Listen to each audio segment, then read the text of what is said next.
Sandra Dewi ogah manjakan anak, sang putra korek celengan biar bisa beli mainan. Menikah dengan pengusaha tajir melintir, Sandra Dewi ternyata ogah memanjakan anak.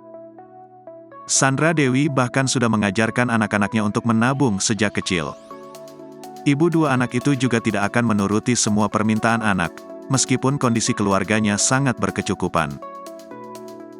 Lahir di keluarga konglomerat, Rafael Moeis dan Michael Moeis ternyata juga diajari menabung menggunakan celengan.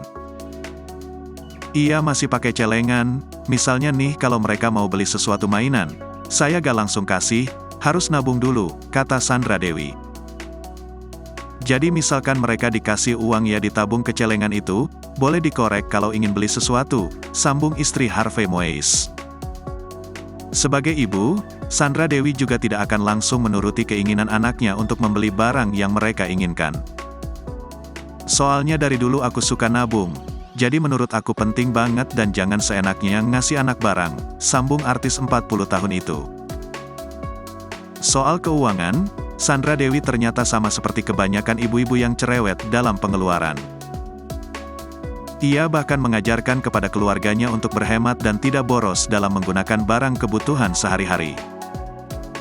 Oh aku mah ibu-ibu banget ya, pengeluaran banyak banget, tuturnya.